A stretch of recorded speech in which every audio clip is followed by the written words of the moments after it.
Hey y'all, what's up? My name is Lynae Vanee, and welcome to the People's Brief. Okay.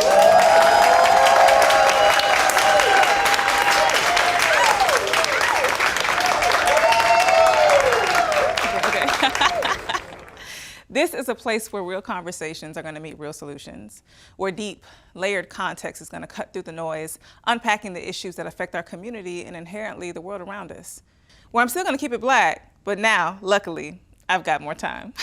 So if you came to this show from my Instagram series, Parking Lot Pimpin', thinking you were going to need that subtitles option locked and loaded, cool your jets. Unchap your khakis. I won't be talking a mile a minute, so sit back, relax, and enjoy the show.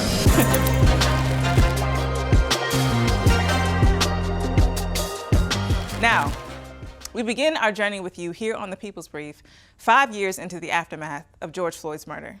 Floyd was a 46-year-old father, a son. He was family, he was community, and furthermore, we cannot stress this enough, he was minding his business when he was killed by Minneapolis police in 2020. But he nor his death are just a plot point on the timeline or a tent pole in Black history, so we felt it was only right to honor his legacy, to analyze the impact his death has had on millions, and shine a light on the equal and opposite reactions working to cancel that very impact out. Floyd's death sparked a movement across the world in the midst of a global pandemic. While COVID catapulted us into a drastically different new normal, there were still protests in every major city and demonstrations across several continents. The corporate sector made bids on Black, then walked them back just like that. We got Juneteenth as a federal holiday. There were pushes for more African American studies to be taught in school. Seems like everything but stopping the state-sanctioned police violence we asked them to stop. Make it make sense. Now, let's see what else is new here.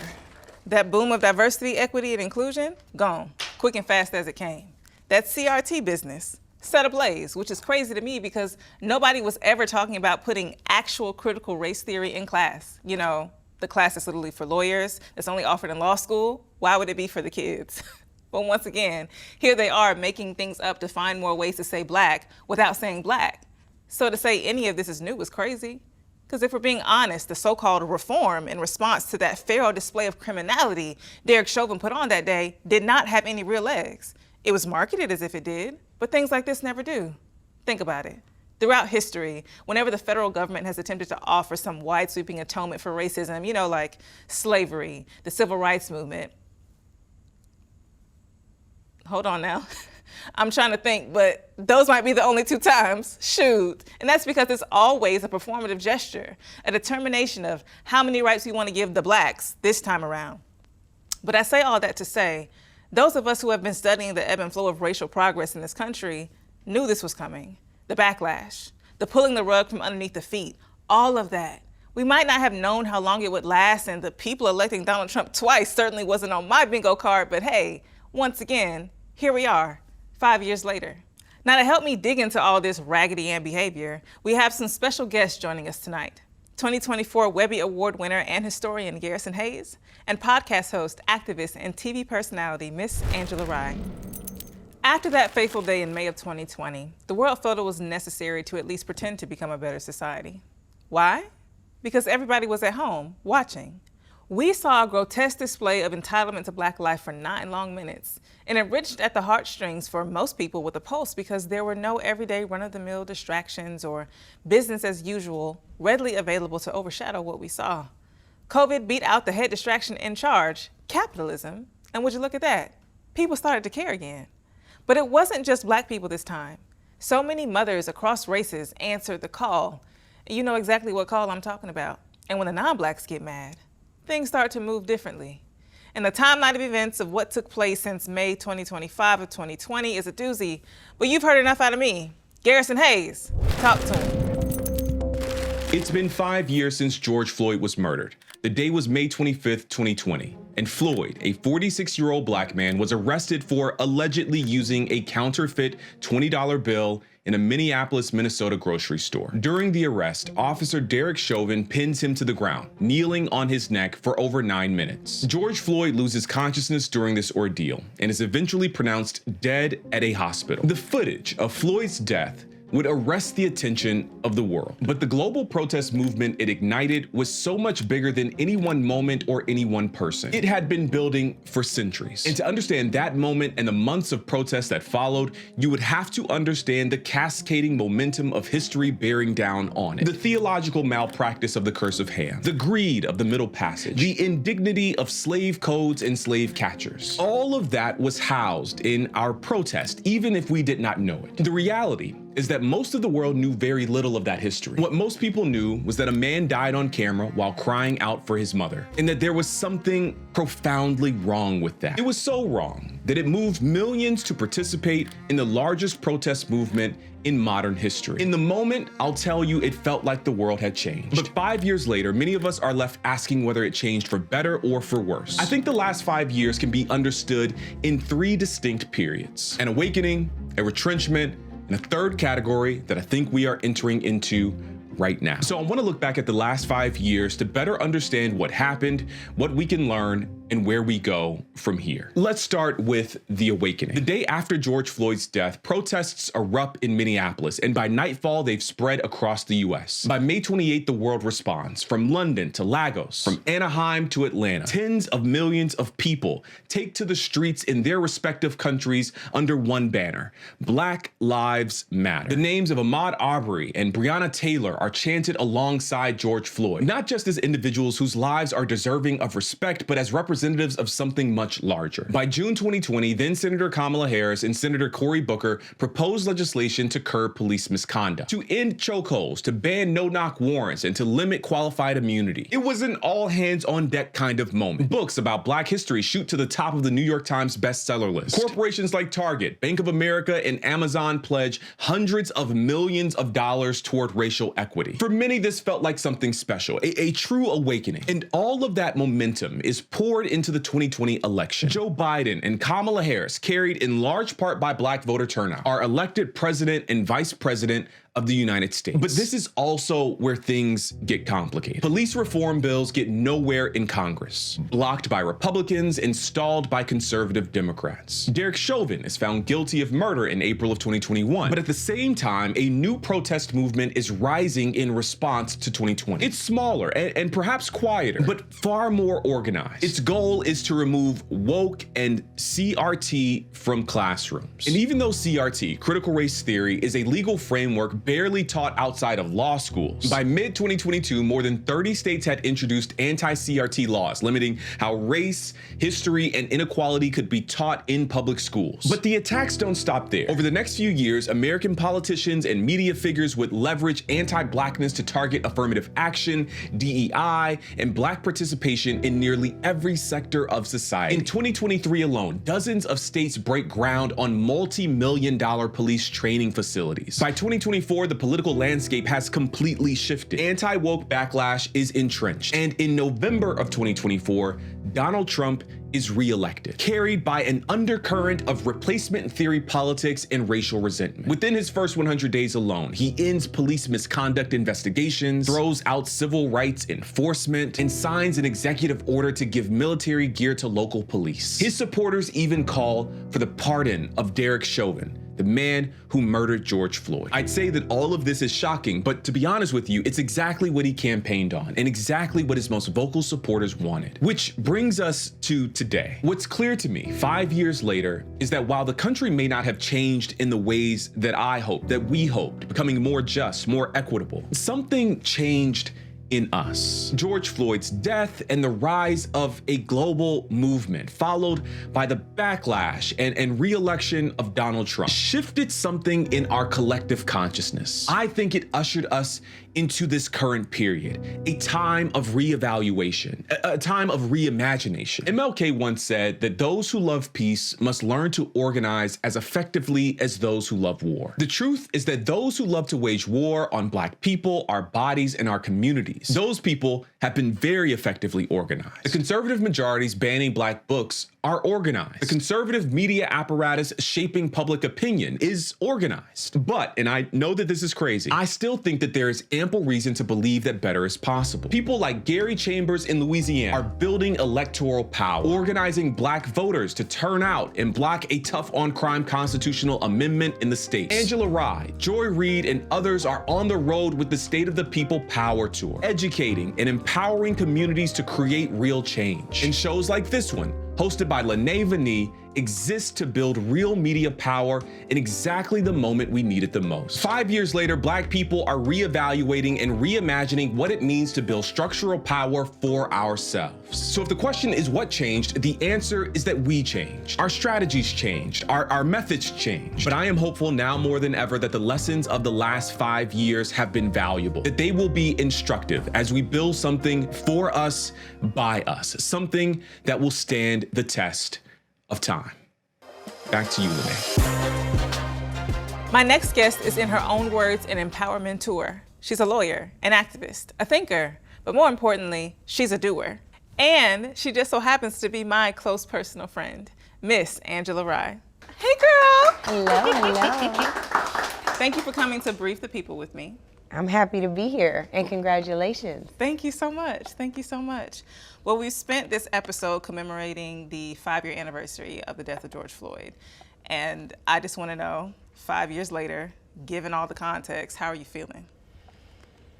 Ooh, I feel like we went backwards. You know, there was a lot of change that happened right after George Floyd was killed, and I always think about his daughter saying, "Daddy, you changed the world."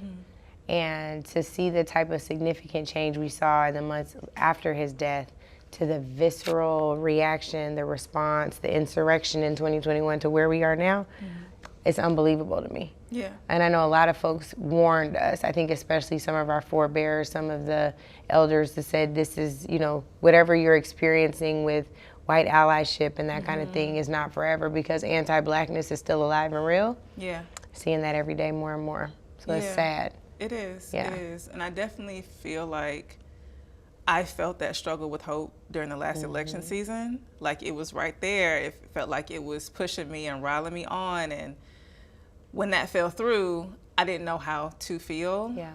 But I've really still been trying to embrace hope as a strategy instead of resilience. That doesn't make me feel like a person. And I just wonder how you're handling hope right now. I feel more on the resilience and perseverance side of the spectrum than I do on the hope. Okay. Although I do feel hope when I look at the coalition that we're building and how we're growing, even how we now engage, which we really didn't before. That's something that we didn't have before the election. Yeah. And so the hope that I have is in, you know, bright, shining stars like you, having platforms like this to teach our people, educate, empower us. But that also comes from resilience, from not being deterred, from not accepting what they're putting out, saying, no, we're actually going to show up differently. It doesn't necessarily mean that we're going to go to all the protests, but maybe we're going to go to this coalition meeting, or we're going to go and rally our people like what we're doing with State of the People. Yeah. But and tell us more about that, because you hear a lot of people saying what we need. There are a lot of talkers, and there are not a lot of doers. And you hear a lot of people saying what we need. We need a new civil rights movement. We need new leaders. We need a new version of Malcolm X and Martin. And I just wonder what we really need. And I say that because the times necessitate very specific things. Yeah. And I don't know that we will be productive trying to find singular individuals to take the lead. And I wonder what you feel like the actual strategy we should be going after is. You know, I so believe that models teach us a lot of what we need to know. And what I mean by that is there was a time in the 1800s where Black folks met every single year. They convened mostly in the church, mostly in the AME church actually, to talk about a very singular agenda. It was freedom. We got to a point obviously where we were at least released. I don't know that we ever really have realized freedom. But we got to a point where we stopped doing that as frequently. And then the one that I always go back to in modern history was Gary, Indiana, 1972, the National Black Political Convention. So I love this model because Black folks had delegate representation from every single state. And they came together around an agenda that when you look at it, and I know you're a history buff, so when you look at it, that agenda is not much different from what we need now. Our needs have increased, but really, like they were talking about DC statehood then. Yeah, Black family and the dynamics then, like economic empowerment then, fair wages then. So much of what they needed then is what we need now. Yeah. And I think that where we really miss the mark is we go in and tell our folks what they need to be doing without ever asking them how they feel or what we need. So what we need, I think, is part of the strategy. Yeah. Like, how are you gonna have people to lobby and coalesce around a collective agenda if you haven't bothered to ask them, what do you need? Yeah. How can I meet that need? And so one thing that I think is incredibly dope about State of the People right now is every time we have a need, there's somebody there to meet it. So it's like, I feel like God is trying to show us that we have everything we need. So I wake up every morning now and I'm like, God, we have everything we need. I thank you. Like just even in the back, I was like, we need some iPads for this registration tomorrow because I don't think they thought about it. Somebody in the back was like, my friend got iPads. I'm serious. Like it's just that simple. And it's like that. Yes. So Yeah, we go when from you're aligned. overwhelm to overflow, and it keeps happening that way. We love an overflow. Listen, hey, Yeah? hey, listen. And I love that you were talking about meeting needs because something we were just talking about in the back, some of my old students actually are helping me with this show. I love so full it. circle moment. But something that I learned teaching is that nobody cares what you know until they know that you care. And I feel like that's such an important message to institute in every single thing that you're doing, especially when you're trying to get people to come to the table. And I know this, the reason why I started the parking lot is because I felt like people did not want to feel like they were being hit over the head or preached to about their responsibility as descendants of our ancestors. And so how do you incorporate making sure people know that you care in your messaging? No, I mean, and first of all, kudos to you because you absolutely nail it. I think that there are still people, and I'm learning this, it's a tough reality because I think I pride myself on being a translator. Like I can take something that's complex politically and break it down and make it digestible. But child, if you go to the hood, you get humbled real fast. Because they're like, who are you? They don't know. Like they're not necessarily watching. Our channels aren't even in their algorithm. You know what I mean? The channels where I'm on air, they don't even see. That's not what they're watching. And that's not everybody, but it's too many of us. So who are the messengers for them who they feel care about them? You know, whether it's Killer Mike or it's Leonard Charlemagne the God or whoever. Like who is the person that speaks to them because they also deserve a messenger. So that's the thing. Like I know that I'm not for everybody. That's all right. And I think that what we need to understand is we've got to equip the people who are their messengers with the right information. And so if you could have like a dream team, 5 people from any industry, who would you want to see? No. Who would you want to see sit at a table with you to reach as many people as possible? You know who my dream team is are people who are not already in my circle, who I can't already reach, because then I know I will learn something new and different. Whether it's about my approach or how we can collectively approach something, the thing that I want the most in this moment is to reach people who I never could. It truly, because I'm like, our math ain't mathing. Like we can't keep talking to each other. We've got to go and get the few. And I'm gonna be honest with you, at 45 years old, I don't know how to do that. 45. Yes, ma'am. But you know, like I'm saying for the first time, I really don't know. I'm willing to do anything I can, but I'm not confident that I know how to do that. So I wanna get better. I want us to get better, to tighten up. We'll be like, okay, we need to go do something new, and then we'll default right to the thing we know.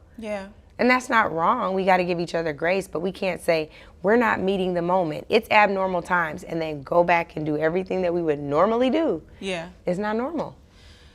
And I just want to say for anyone out there listening that the moment hasn't changed. Like I'm just saying, these aren't unprecedented times. You don't this is think all. so? Okay, are they amplified? Yes, but I'm saying the same, just like you said earlier, the things that were on the agenda in 1972 are still on the agenda now. Like the issues remain the same. I think they're going about it a little differently. Okay. Like, I feel like we're almost in an era now where somebody, like, at any moment now, I'm expecting some white person to walk up to me, be right here, and say the N-word in my face and feel like there's no consequence. They're arresting judges. They got children representing themselves in court with no other legal protections. Yeah. They deporting people to countries they didn't come from, like, en masse. Yeah. They used to do it before, like, a little bit here and there. These people are crazy. Like, I feel like the insurrectionists that were in the Capitol on January 6th are now running the government. So to me, I'm not saying that there have never been these people Yes. and that it wasn't suppressed. Yes. It's like now they loud and proud with it. I agree with you. You know? No, I'm 100% we're on the same page, but I guess what I'm saying is this was bound to happen because the issues that have been underlying have yet to be addressed. I agree with and that. to your point of always needing to make sure we're engaging in strategy, we can't wait until things look super bad to then say, oh, we have to do something. The issue is, I think we feel like because we've been told our history has only happened in spurts, or the moments that we get to shine are only 15 minutes of fame here and there, that we don't understand that our struggle, I don't always like to use that word, but our movement has to be consistent and sustaining and long-term, period. And so even past this moment, we can't think about change and strategy in our approach to just getting someone out of office or, you know, it literally has to, these people have been making Project 2025 since 19 what? This is a 40-year plan. 40-year plan. They just renamed it. 40-year plan. Yeah. You know? And we don't have one. And I don't want to be the one to say we need our own 40-year plan, because it's not always as simple as combating or being reactive. We just have to ingrain strategy and sustain strategy within our very fabric. Like, there has to be a mindset shift, and it cannot escape us the very moment our everyday seems to feel like the norm that we're okay with it being. You said something so good earlier, though. You were like, we have more talkers. And I think that part of the reason Black folks have more talkers is because it's this trauma response. We're used to not being seen or heard. So the response is to be loud. The response is to speak. The response is to make sure that I'm platformed. It's not necessarily to do the work. And I think one thing that white folks do well, I'm not even saying the other side anymore, because if you're not with us, it's white folks. It's just what y'all doing. Whiteness, for sure. Right. So if they will play their position, right? There's somebody that's really good on data. There's somebody that's really good on strategy. There's someone that's really good as a talker. There's someone that's really good on funding. They will play their position. For us, we want to be like, who is the line leader? Who is the person that's out front? Not realizing that those movements, even when we bring up Dr. King, was sustained by people like Bayard Rustin and others who were plotting and planning. He was just a part of it. They had labor support, you know, with A. Philip Randolph. They had Diane Nash. They had all these other people who were playing their position. And I don't know how they got to comfort. Maybe they never were comfortable in those roles, but they still played those roles. So we at least have to get to our folks to the point where it's like, yeah, we're in crisis again, and yeah, we're responding in crisis again, but how do we make it more sustaining? How do we endure? And we can't endure if it's only reacting in a crisis. Agreed. And I'll just wrap us up by saying that I also feel, to give the talkers a little bit of the benefit of the doubt, is that a lot of us don't think that we actually can do anything. And a lot of us see the actions of doers and protests and things like that, and when we get back in spots like this, maybe because they weren't involved, maybe because they didn't see the Diane Nash or the Bayard Rustin, they don't understand that change can actually and effectively take place. And I just want to empower us to be in more community, to join coalitions, and be a part of the fight so you can actually see the effects of the work on the ground. And while that's all we have time for right now, if you want to see more of my conversation with Angela Rye, you can watch the People's Brief online to hear the full talk. Something that truly sets the loss of George Floyd apart is that no facet of life was left untouched by the tidal wave of social responsibility that hit us in 2020. But what we saw happening in the world, the timeline of events, the checks that did not clear, the backlash politically and socially, were all exposed by the media. And I don't know if you're hip yet, but right now the media is under attack for that very reason.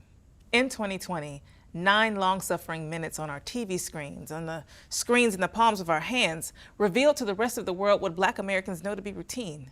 And I think we can take a beat here to give everybody a little refresher and name some other names. After the trifecta of Ahmaud Arbery, George Floyd, and Breonna Taylor, there was also Rayshard Brooks. Since then, we have also lost Elijah McClain, Tyree Nichols, Jordan Neely, Sonia Massey. It is impossible for us to name all the names, especially when more often than not, with the frequency of these killings, we are far more likely to remember the circumstances instead of the people. However, each one of these names, along with George Floyd, gave the media outlets an opportunity to cover not just police and state violence, but the American lore that has allowed them to persist. In the past 5 years, across genre, television dared to speak more openly about race. And I'm not gonna hold you, it's because we were given permission to. The trendiness of advocacy cracked open a window, and not knowing how long these invitations would last, we rolled in as much fresh air as we could. Documentaries like the 1619 Project, Stamped from the Beginning, Summer of Soul, Let the World See, Who Killed Malcolm X, and Black Barbie, just to name a few, compounded on the movement to open people's eyes. And that's why a show like this is so important. Unapologetically Black TV hosts, commentators are being fired, deplatformed, even doxxed in a movement to stamp out Black voices and pull the covers back over the eyes of those afraid to deal with what America is actually doing. Why? Because the powers that be understand that the media plays such an important role in cultural consciousness, that it was the primary vehicle that inspired and facilitated so much change in these past 5 years. And I'd like to reiterate that once again, it had so much power because all of us were at home, unbound by the typical distractors of life, unfettered by the demands induced by busyness that makes us forget that we're all in this together, Black, white, in these continental United States and abroad. So does it make sense to you now why the current president of the United States is making it his business to eradicate work from home culture? What kind of miserable oops, let me find it. You've got to be more miserable than Ebenezer Scrooge, Mrs. Trunchbull, Mr. from The Color Purple, and Paulina Pritchard from The Fighting Temptations to want to put a stop to Americans achieving a healthier work-life balance. But that just goes to show that anybody can be on the short end of the stick, that at the end of the day, the concepts of oppression and systemic injustice were never just an anti-Black thing. Up until now, the worst of it, or at least the stained effort of it, has just had a primarily Black face. And what the rest of folks are learning now is that this country will literally turn its back on anybody the moment it becomes convenient. That Blacks have seen the worst of it, the Latinos, the women, the poor, the queers, and now everybody seems to be getting on board. And by everybody else, we may mean white women and a few of their men's, but that's why we made this show. That's why we're here 5 years later, doing our part to continue lifting the veil. So, never miss a beat on the People's Brief. I'll be back next week with more time.